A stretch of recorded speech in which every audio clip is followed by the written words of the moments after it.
This meeting is being recorded. Okay, this is the 16th chapter of the Bhagavad-gītā, the Divine and Demonic Natures. We have with us Zoe and Melissa.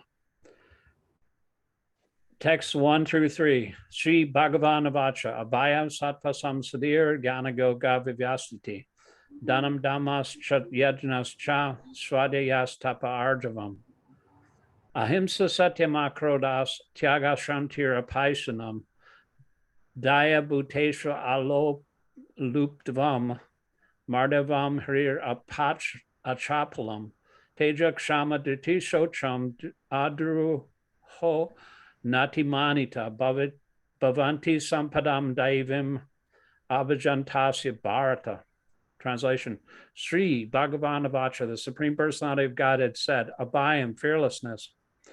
Let me move this over a little bit here. Sattva Samsudi, purification of one's existence. Gyan, in knowledge. Yoga, of linking up. Vyavasiti, the situation. Dhanam, charity. Dhamma, controlling the mind. Cha, and. Yaga, performance of sacrifice. Cha, and. Svadhyaya, study of Vedic literature. Tapa, austerity. Arjamam, simplicity. Ahimsa, nonviolence. Satyam, truthfulness. Akrodha, freedom from anger. Tyaga, renunciation. Shanti, tranquility. Apaushanam, aversion to fault finding. Daya, mercy. Bhuteshu, toward all living entities. Aloluptvam, freedom from greed. Mardvam, gentleness. Hri, modesty. Achapalam, determination. Teja, vigor. Kshama, forgiveness. Driti, fortitude. Shocham, cleanliness. Arodha, freedom from envy. Na, not. Atimanita, expectation of honor. Bhavanti, are. Sampadam, the qualities. Daivim, of transcendental nature. Abhijatasya, of one who is born of. Bharata, O son of Bharata.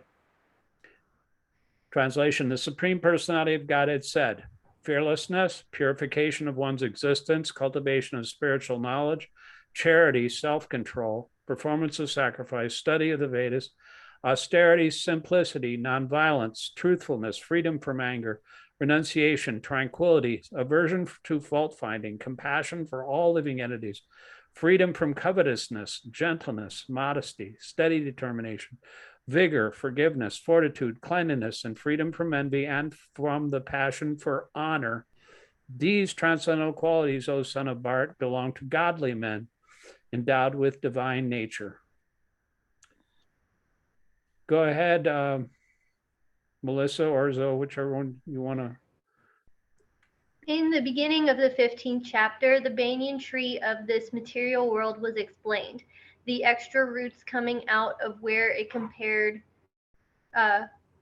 were compared to the activities of the living entities, some auspicious, some inauspicious. In the 9th chapter, also, the devas, or godly, and the asuras, the ungodly, or demons, were explained.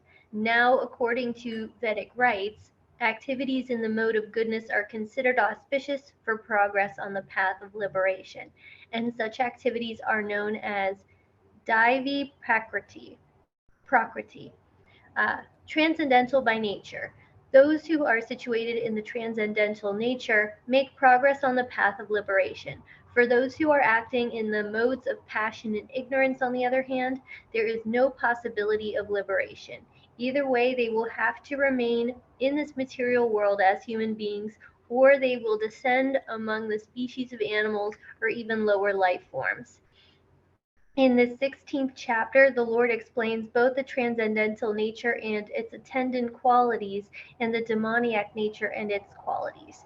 He also explains the advantages and disadvantages of these qualities. Go ahead, Zoe. Okay. The word Abhijatasaya, in reference to one born of transcendental qualities or godly tendencies, is very significant. To beget a child in a godly atmosphere is known in the Vedic scriptures as Garbhadana samskara. If the parents want a child in the godly qualities, they should follow 10 principles recommended for the social life of the human being. In Bhagavad-gītā, we have studied also before that sex life for begetting a good child is Krishna himself. Sex life is not condemned, provided the process is used in Krishna consciousness. Those who are in Krishna consciousness, at least, should not beget children like cats and dogs, but should beget them so that they may become Krishna conscious after birth. That should be the advantage of children born of a father and mother observing Krishna consciousness.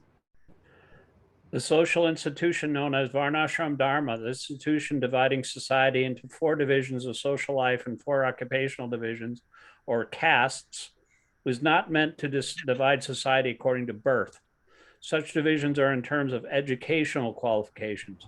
They're to keep the society in a state of peace and prosperity. The qualities mentioned herein are explained as transcendental qualities meant for making a person progress in spiritual understanding so they can get liberated from the material world. Melissa. In the Varnashram institution, the sannyasi, or the person in the renounced order of life, is considered to be the head or spiritual master of all the social statuses and orders. A brahmana is considered to be the spiritual master of the 3 other sections of society, namely Kshatriyas, Vaishnavas, and Sudras. But a sannyasi, who is on top of the institution, is considered to be the spiritual master of the brahmanas also. For a sannyasi, the first qualification should be fearlessness, because a sannyasi has to be alone without any support or guarantee of support. He has simply to depend on the mercy of the Supreme Personality of Godhead. If one thinks, after I leave my connections, who will protect me? He should not accept the renounced order of life.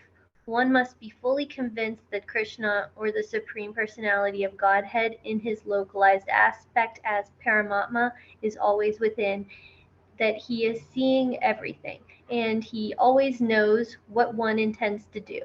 One must thus have firm conviction that Krishna is, as Paramatma, will take care of a soul surrendered to him.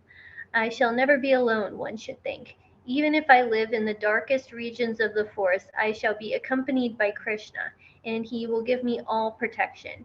That conviction is called abhayam, fearlessness. This state of mind is necessary for a person in the renounced order of life. Okay, so Then he has to purify his existence. There are so many rules and regulations to be followed in the renounced order of life. Most important of all, a sannyas is strictly forbidden to have any intimate relationship with a woman. He is even forbidden to talk with a woman in a secluded place. Lord Chaitanya was an ideal sannyasi, and when he was at Puri, his feminine devotees could not even come near to offer their respects. They were advised to bow down from a distant place. This is not a sign of hatred for women as a class, but it is a stricture imposed on the sannyasi not to have close connections with women. One has to follow the rules and regulations of a particular status of life in order to purify his existence. For a sannyasi, intimate relations with women in possession of wealth for sense gratification are strictly forbidden. The ideal sannyasi was Lord Chaitanya himself, and we can learn from his life that he was very strict in regards to women, although he is considered to be the most liberal incarnation of Godhead, accepting the most fallen conditioned souls. He strictly followed the rules and regulations of the sannyasa order of life in connection with association with women. One of his personal associates, namely Chota Vidasa, was associated with Lord Chaitanya along with his other confidential personal associates. But somehow or other, this Chota Hiridasa looked lustily on a young woman, and Lord Chaitanya was so strict that he at once rejected him from the society of his personal associates.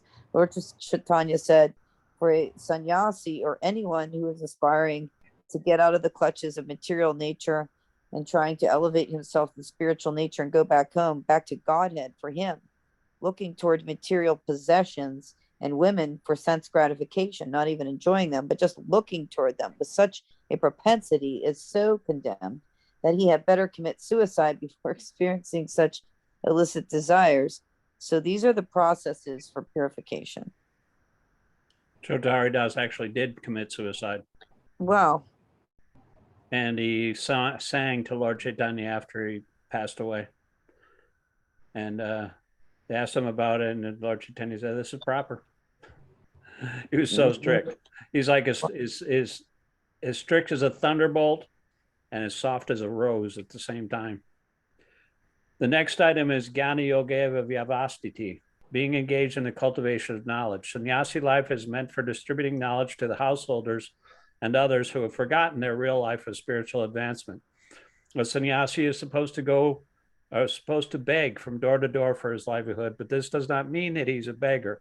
Humility is also one of the qualifications of a transcendentally situated person. And out of sheer humility, the sannyasi goes from door to door, not exactly for the purpose of begging, but to see the householders and awaken them to Krishna consciousness. This is the duty of a sannyasi. If he's actually advanced and so ordered by his spiritual master, he should preach Krishna consciousness with logic and understanding. And if one is not so advanced, you should not accept the renounced order of life. But even if one has accepted the renounced order of life without sufficient knowledge, he should engage himself fully in hearing from a bona fide spiritual master to cultivate knowledge. A sannyasi, or one in the renounced order of life, must be situated in fearlessness, sattva samsuddhi, purity, and jnana yoga, knowledge. Go ahead, Melissa. The next item is charity. Charity is meant for the householders. The householders should earn a livelihood by honorable means and spend 50% of their income to propagate Krishna consciousness all over the world. Thus, a householder should give in charity to institutional societies that are engaged in that way. Charity should be given to the right receiver. There are different kinds of charity, as will be explained later on. Charity in the modes of goodness, passion, and ignorance. Charity in the mode of goodness is recommended by the scriptures, but charity in the modes of passion and ignorance is not recommended because it is simply a waste of money. Charity should be given only to propagate Krishna consciousness all over the world. That is charity in the mode of goodness. Okay, so. Yep. Then as far as Dhamma, self-control is concerned, it is not only meant for other orders of religious society, but is especially meant for the householder. Although he has a wife, a householder should not use his senses for sex life unnecessarily. There are restrictions for the householders, even in sex life, which should only be engaged in for the propagation of children. If he does not require children, he should not enjoy sex life with his wife. Modern society enjoys sex life with contraceptive methods or more abominable methods to avoid the responsibility of children. This is not in the transcendental quality, but is demonic. For anyone, even if he is a householder, wants to make progress in spiritual life, he must control his sex life, and he should not beget a child without the purpose of serving Krishna. If he is able to beget children who will be in Krishna consciousness, one can produce hundreds of children, but without this capacity, one should not indulge for only sense pleasure. Sacrifice is another item to be performed by the householders because sacrifices require a large amount of money. Those in other orders of life, namely brahmacharya, vanaprastha, and sannyasi, have no money. They live by begging. So, performance of different types of sacrifice is meant for the householders. They should perform Agnihotra sacrifices, as explained in the Vedic literature. But such sacrifices at the present moment are very expensive, and it is not possible for any householder to perform them. The best sacrifice in this age is called the Sankirtan Yaga. This Sankirtan Yaga, the chanting of Hare Krishna, Krishna Krishna, Hare Hare, Hare Rama, Rama Rama, Hare Hare, is the best and most inexpensive sacrifice. Everyone can adopt it and derive benefit. So these three items, namely charity, sense control, and performance of sacrifice, are meant for the householder. Melissa? Then Svadhyaya, Vedic study, which is meant for brahmacharya or student life. Brahmacharis should have no connection with women. They should have a life of celibacy and engage the mind in the study of Vedic literature for cultivation of spiritual knowledge. This is called Svadhyaya. Go ahead, Zoe. Tapas. Okay, tapas or austerity is especially meant for the retired life. One should not remain a householder throughout his whole life. He must always remember that there are 4 divisions of life. Brahmacharya, Brahmacharya. Brahmacharya, Grahastha, Vanaprastha, and Sannyasa. So after Grahastha, householder life, one should retire. If one lives for 100 years, he should spend 25 years in student life, 25 in householder life, 25 in retired life, and 25 in the renounced order of life. These are the regulations of the Vedic religious discipline. A man retired from household life must practice austerities of the body, mind, and tongue. That is tapasya. The entire Varnashrama Dharma society is meant for tapasya. Without tapasya or austerity, no human being can get liberation. The theory that there is no need for austerity in life, that one can go on speculating and everything will be nice, is recommended neither in the Vedic literature nor in Bhagavad-gītā. Such theories are manufactured by show bottle spiritualists who are trying to gather more followers. If there are restrictions, rules, and regulations, people will not become attracted. Therefore, those who want followers in the name of religion just have a show only. Don't restrict the lives of their students, nor their own lives, but that method is not approved by the Vedas. As far as the Brahminical, yeah? Did you say something? I'm so sorry. I wanted to ask some questions before we got too far because there's so much here. Yeah. I had a question about them saying that married people shouldn't have sex except to have children. Like, sex is emotional. Like, it seems like an important part of being married. Yeah. Well, this is the Vedic standard. You can have emotion without sex life. You can have emotion and attachment to your wife or children. It's not that we don't have emotions or feelings for our, that's natural in any living entity. But the purpose of sex life is to have children. And that is the way that Krishna says in the Bhagavad-gītā, I am that sex life, which is, not contrary to religious principles. So it's just, it's a concession for people who can't live without it, to get married and have regulated sex life with one partner, and then not for just for pleasure. It's, emotions are one thing, but just for the pleasure is another thing.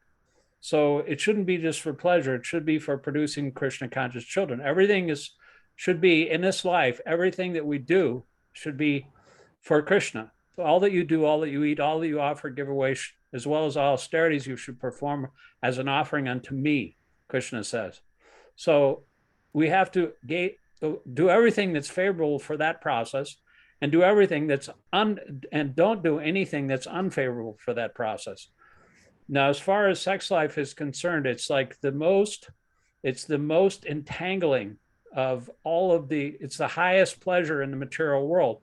So it's very, very difficult for even a person who is renounced in the renounced order of life to control. If they're in the same room with a woman alone, that is, there's every chance for a fall down. So that should be, that's what he was talking about at the beginning of the purport. That, you know, like one time, my Bhaktisiddhanta Saraswati, he had a female and a male, like a young couple, and this woman asked if she could, you know, talk with him exclusively, you know, by herself, and she said no. He said no, you know, that you can speak, but you know, but he was old at that time. He was like in his 60s or 70s, and but still he didn't want to be in that situation because you know, even Lord Brahma is the creator of the universe, okay? But he was attracted by his daughter and went after his daughter. So it says you shouldn't be when you're in the same room with your mother, your daughter, anybody alone with any kind of, you know, especially if you're either brahmachari or sannyasi or a vanaprastha. There's license for sex life in the household or ashram, but all these other ashrams is strictly forbidden. That's just the Vedic way, because that's the way Krishna made it, and that's the way we serve Krishna. We are meant to serve Krishna's senses, not our own. That's the principle. So as long as we're serving Krishna's senses and doing whatever is favorable for that service, and then we'll be protected. Otherwise, there's every chance for fall down. That's why it's so emphatically stated at the beginning of this purport here by Prabhupada again and again, because it's very important. You can't get Lord Chaitanya's mercy without that kind of austerity. It is considered an austerity of the mind and the body to refrain, try to get the higher taste. You know, the senses may be restricted from sense objects, but the higher but refraining from such lower tastes like sex and drugs or whatever addiction that we have, by getting a higher taste, Krishna consciousness, one can refrain from these lower tastes. So to get the higher taste, we have to become Krishna conscious. Just like a Yamunachari, who was a great saintly person. He used to be a king, and he had all kinds of sex before he was a devotee. But then he said later on, he said, now that I'm enjoying the tasting the rasa, or the beautiful relationship between Radha and Krishna, every time I think about sex life with a woman, my lips curl with distaste and I spit at the thought. That's the natural progression. Once you have the higher taste. That's how I feel about having a sex life. Well, you know, actually being married is like training. It's easy for me. it's like training. Now. And after a while, you know, it's not when you're young, but it's when you get old, everything gets a little easier. Well, that's why it's recommended that everybody get married, and unless you're extraordinarily renounced and you have that higher taste already. Otherwise, it's kind of, marriage is kind of like the school of hard knocks. You know, it's not really necessary. But Prabhupada said that most men, especially, have to get married, and there's not enough women to go around for all the men, so they can have more than one wife in Vedic society. Of course, that's not permitted in this day and age in this country, but formerly, men were allowed to have more than one wife, you know. No, Mormons, they do it. There's more women than men. That's just a mathematical fact. Mm-hmm. So in order to protect the women, the men took more than one wife. But, you know, that's a whole nother story. You know, they tried that experiment in New Vrindavan, didn't work so well. Oh, no. They in India, 14-year-old girls getting married to these like late 20 guys, you know, the 1970 models, I call them, the ones that were born in 1970, the 14-year-olds, you know, in 1985. And it was a disaster. It was a complete disaster, because you can't transplant Vedic society and these arranged marriages into Western society. It just doesn't work. And, you know, like a lot of these relationships ended up to be, you know, very, very bitter. And, you know, other like women like complained about it, like, you know, like very vehemently. They became enemies for their whole lives. So it's like not a good idea. You can't like all of a sudden make, transplant Vedic culture. No. You have to grow up as a brahmachari first, and then gradually, if you're ready, if you want to enter household life, then you remunerate your spiritual teacher and your gurukul, and you pay him for your services, and then you go home and you get yourself ready for a marriage, which is usually arranged by the parents. And that's the way it's been going on in India for thousands and thousands of years. But it's not possible in this day and age. No, it isn't.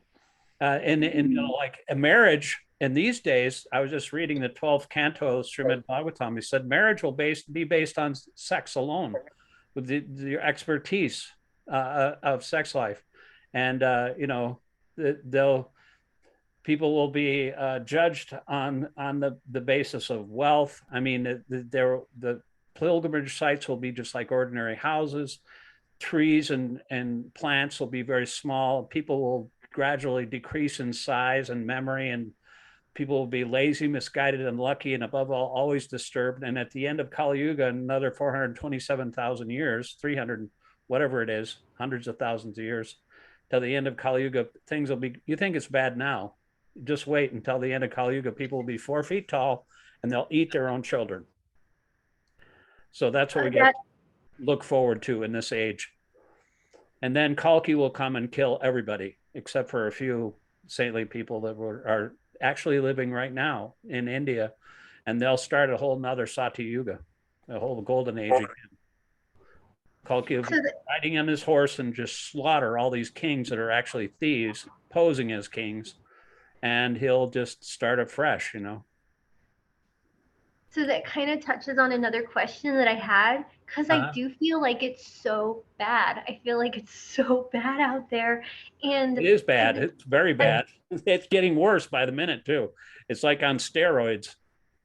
Well, even like when this was written in the 70s, right? And he's already talking about show bottle spiritualists, but I feel like I can't even open up the internet without someone trying to sell me spirituality. Like I feel like it's becoming like just another MLM. There's so many people trying to sell me spiritual stuff. Not in ISKCON and not in Krishna consciousness, but just like, I guess Facebook's got the algorithm and they know what I want. If you're slightly spiritual, you'll get bombarded with the algorithm. Right? Oh, you like Krishna, you'll love this stupid thing. And it's like everyone is selling spirituality, and it's insane. Yeah, spirituality is not for sale. It's not a commodity. If you don't give it away, it's that's why when I read my books, I could read my audiobooks, I could put them on Audible, some kind of like the Amazon Audible or something like that, and make money. But I don't want to do that. I can't.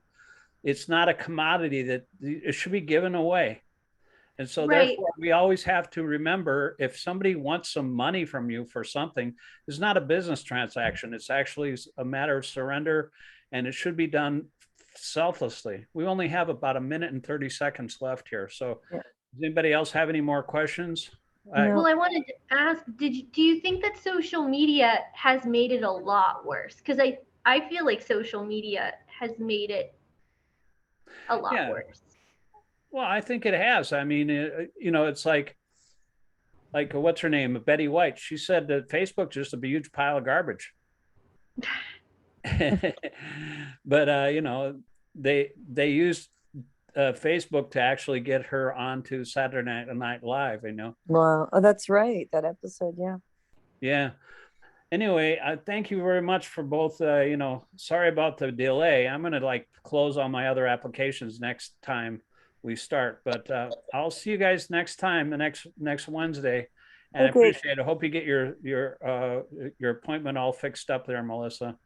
And I wish you Hare Krishna. Thank you. Haribo. Let's see you guys. Hare Krishna. Bye. Haribo.